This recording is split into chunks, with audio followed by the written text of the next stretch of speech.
Will voters have EU action in mind when they vote in the European elections? In France, Jordan Bardella, leader of the National Rally, has styled the European elections as midterms ahead of France's 2027 elections and has called for voters to sanction what he calls Macron's Europe. En France, c'est la seule élection d'envergure avant la prochaine présidentielle en 2027. C'est un scrutin de liste national. Donc la tentation est forte de nationaliser le scrutin. Back in 1980, two researchers dubbed EU elections as second-order national elections. The reason is that EU elections are held at the national level, governed by national rules, with national candidates facing off over national issues. Even the voting method, the voting day and the voting age differ from one member state to another.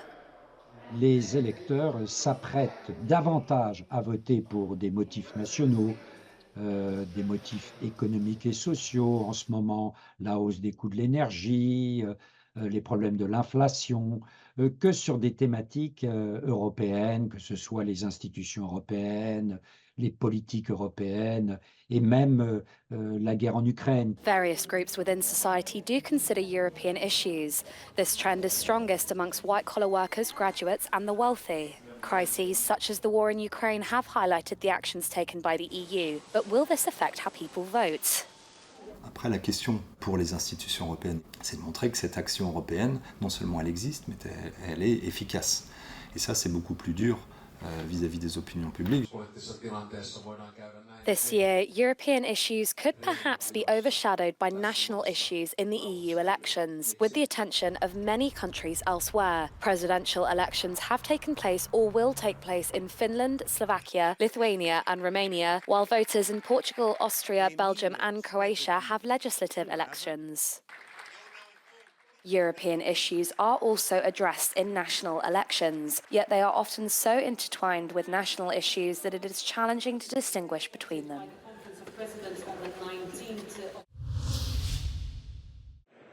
French President Emmanuel Macron warned of Europe's dwindling influence on the global scene during a keynote speech in Paris.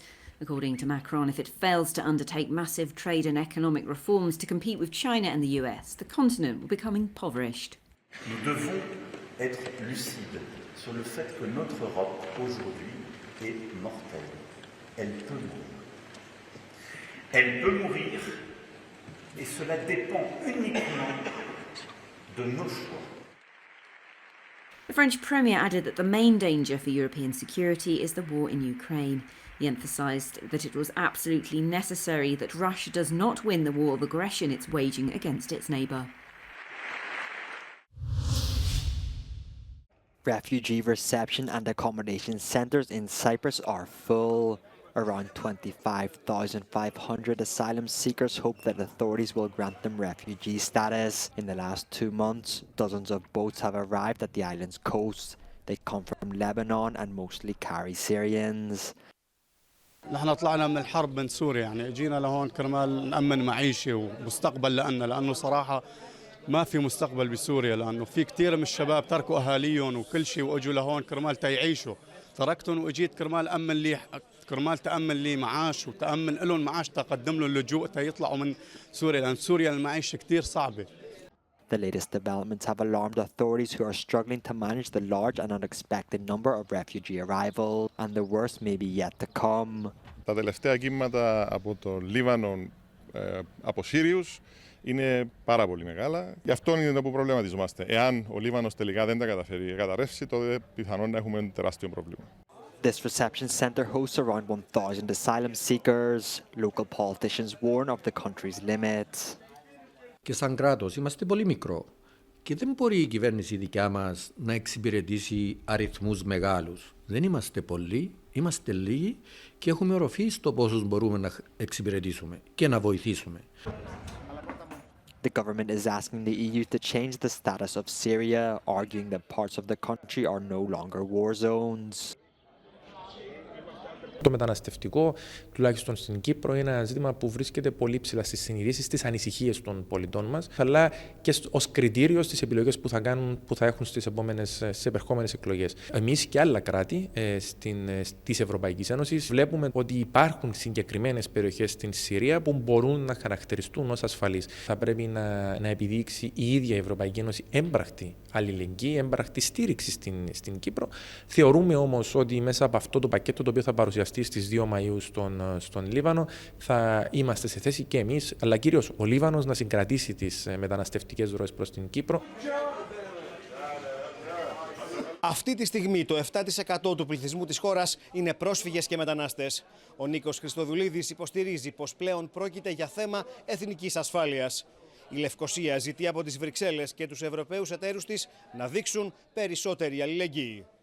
Από το κέντρο πρώτης υποδοχής Πουρνάρα για το Euronews, Απόστολος Τάικος. European authorities say they've rounded up a criminal gang who stole rare antique books worth 2.5 million euros from libraries across Europe. 9 Georgian nationals were arrested by Interpol following an international investigation. One of the suspects arrested in Belgium and extradited to Lithuania is believed to have stolen from the Vilnius University Library. Na, tai tikėtina, kad tos vagystės toliau tęstųsi Europoje ir visur. Tai čia tikrai yra geras dalykas, nes tikrai reikšmingus ne tik Lietuvai, bet ir visai Europai kūrinius vogia ta organizuotų nusikaltėlių grupuotė. Some of the books were sold via auction houses in St. Petersburg and Moscow, making them irrecoverable. Thieves would request to check the books in person and later returned counterfeit versions to the libraries. More than 150 stolen books are recovered and their provenance is now being established.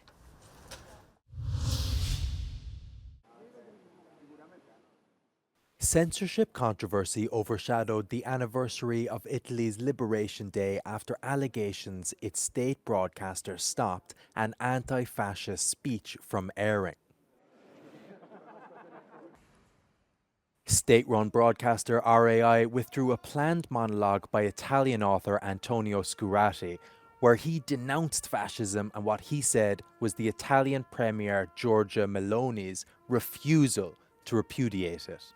In an attempt to put the issue to rest, Meloni published Scurati's essay to her own Facebook page, along with an introduction accusing the left-wing opposition of creating a scandal where none existed.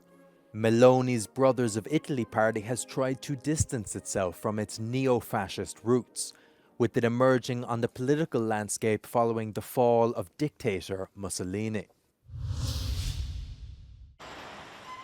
A shocking and sudden transformation of one of Paris's most iconic sites. The sails of the fabled cabaret venue, the Moulin Rouge, mysteriously tumbled to the ground overnight without causing any injuries. Locals and tourists watched as workers began to repair the damage to the 19th century facade.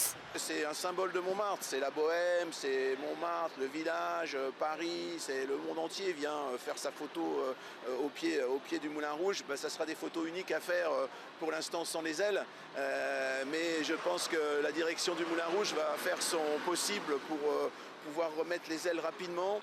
C'est bien que personne n'ait été blessé, c'est surtout une énorme chance. Et puis oui, je pense que c'est pas si difficile à remplacer, ça prendra un peu de temps et ça sera bizarre pour tous les touristes. It's still not clear what caused the sails to fall off the wooden structure, but the management company said it appeared to have been a technical problem rather than a malicious act.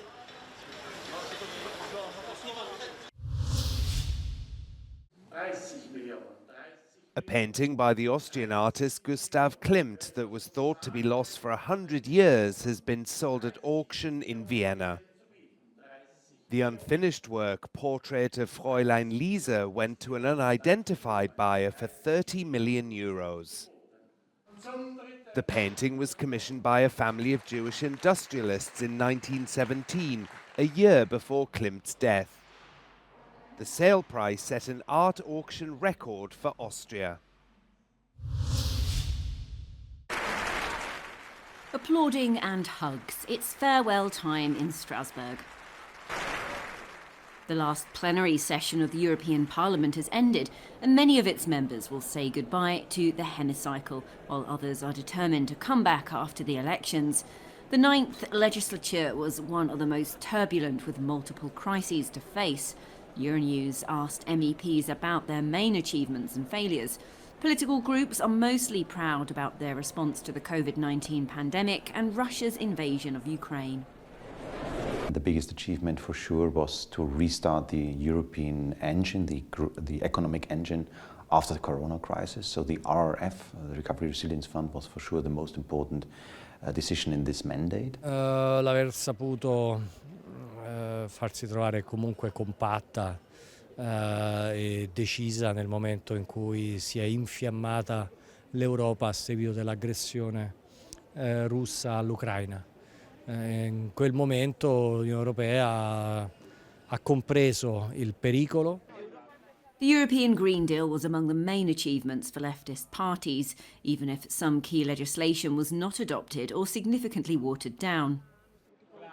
Me hubiera gustado que la ley de restauración de la naturaleza fuera una realidad y hemos trabajado por ello. Por desgracia, el Consejo ha bloqueado esta directiva y esperamos que en el futuro, lo más breve posible, podamos sacarlo adelante. However, there are also regrets on big issues for this term, like the new fiscal rules and migration policies. Which is a fiscal straitjacket that will make all the ambitions of the Green Deal and also supporting Ukraine fiscally, so financially impossible, and the Asylum and Migration Pact, which will not solve anything and which is just making a joke of the European values. The European Parliament in Strasbourg will reopen its doors on the 16th of July for the first plenary session of the new term after the June European elections.